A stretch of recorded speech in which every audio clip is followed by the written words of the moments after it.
Another day, another video. And also want to say happy Halloween to all my viewers. And also thank you for watching this video. Before I get into the topic, I just want to show you guys about my book and also my comic. So my debut novel, Gods and Goddesses, Children of Ragnarøkkr, is a 596-page novel that focuses on a divine family as they integrate with mortal kind and basically learn their cultures and ways, specifically the Godlings, or again the children of Ragnarøkkr. And as they grow up throughout the book, they learn the responsibilities of what it means to be a deity. Meanwhile, learning how to protect the world as a wraith blood lurks in the darkest corners. For paperback, it's $16. For Kindle Unlimited, it's basically for free. And for Kindle, it's $9.99. Now, there is a sampler, so it will go from the prologue to the second chapter, I believe. So if you guys are interested, um, the link will be down below in the description. And again, thank you very much. I also want to bring attention about the comic that I talked about a little bit. This comic is this is my first comic, Night's Fall Eldritch, and it's for a mature audience, just like my book. And one thing I did forget to say about my book is that there are some not safe for work illustrations in there. So, and you can expect the same thing with this comic as well, because it's about two entities. It's basically been warring for centuries, and this latest fight has definitely changed a lot of things for them. And as y'all can see with these little previews I have, this is them fighting, pages 1, 2, and 3, and it updates weekly every Sunday. My boy Nefarious Watcher, great artist, has done a lot of work, and I'm proud to show this to you guys. Again, this is a safer work version on my Twitter, and that's going to be down in the description below. So just to make things easier for y'all. Alrighty. So, where do I start about with this one? Because let me just get into the article, y'all.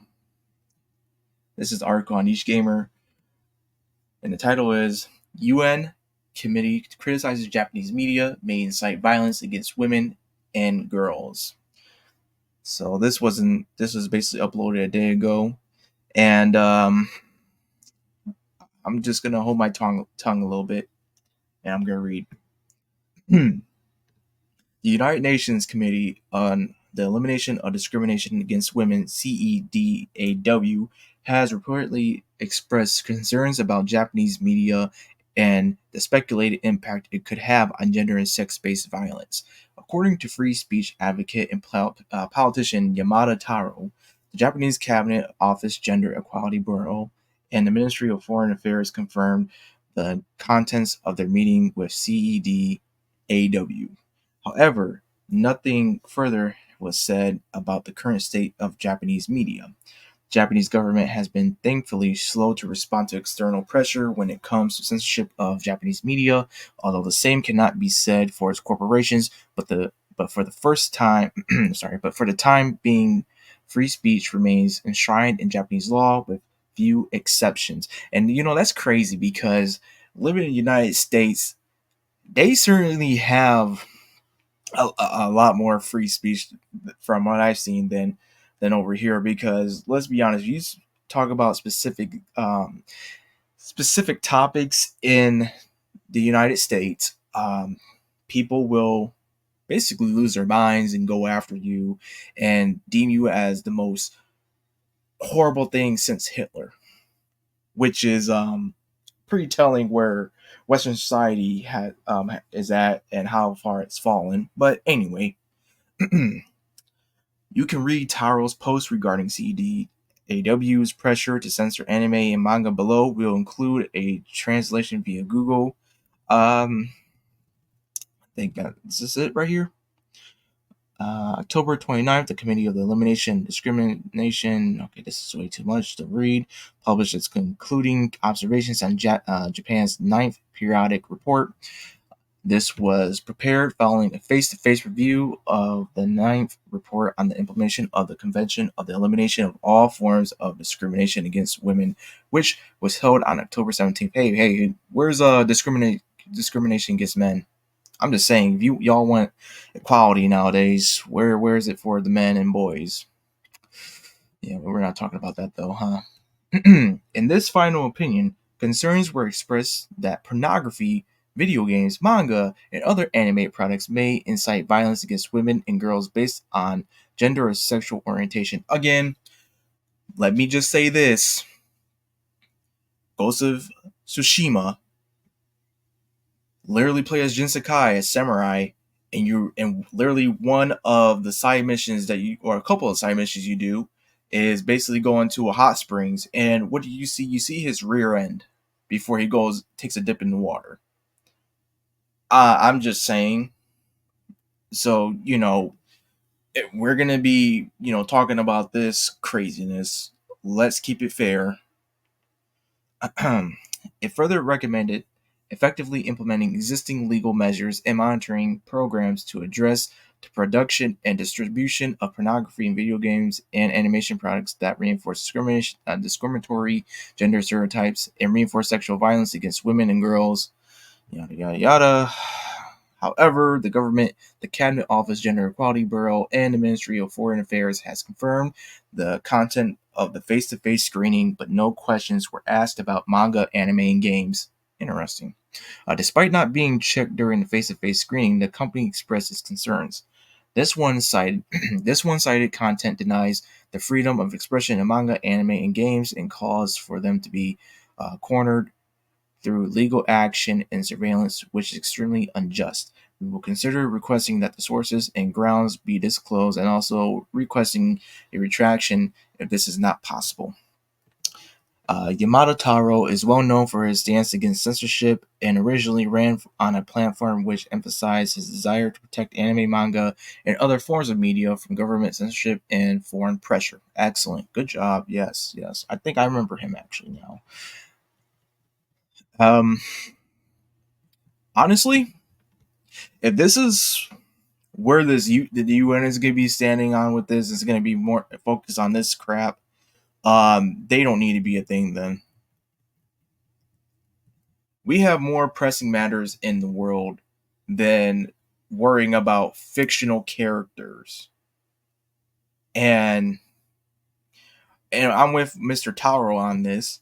That this is the reason why I make my books and I make my comic, is because it's stuff like this that just gets on my nerves. Regardless if they're left or right, I already know that I'm not going to be welcome with both parties because um, it's there. This look, y'all, it's politics. That's the best way I'm going to summarize it. They will only use you for a certain thing if you're let's just say you're in the creative space. And honestly, with these American creatives that I've seen, mainly like the mainstream ones, these guys look down upon the people that made them. They look down upon the peasants really, and basically say, you better buy my book, or the most famous quote, don't like it, don't buy it, and then they cry and whine about, oh, why am I not getting sales on this? And maybe I'm simplifying it way too much.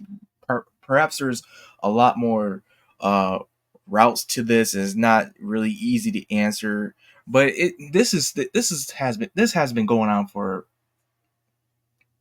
so long that, as far as I can remember, back all the way to 2008, that's when I kind of started paying attention a little bit, just a little bit. But it does feel like it's to this point where it's just, this is ridiculous, dude. We're worried about fictional characters, how they're being portrayed in anime, manga, Japanese media, basically. We're more worried about that. They're more worried about that than other pressing matters that's going on in this world. Let that sink in, because this should really annoy you. Possibly, honestly, maybe infuriate you to a degree. I mean, I couldn't even make this up if I tried, man. This is just stupid. This is just like looking for scapegoats and trying to get more power over creatives.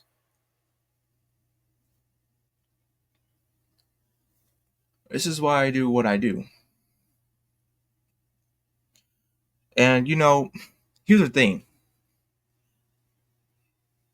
Look at a customer's perspective or just a person who's just browsing.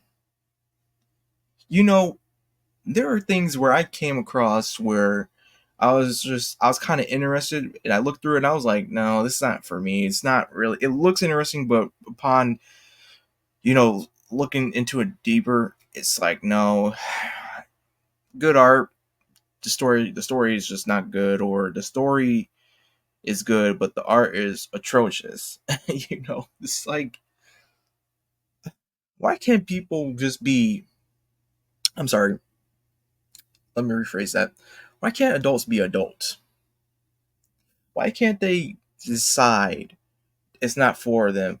But in fact, you got people in areas of control that they shouldn't be in, saying, having basically all this power and saying, well, you're not really bending to our will, so this is what we're going to do. We're going to take it away, or we're going to heavily censor it.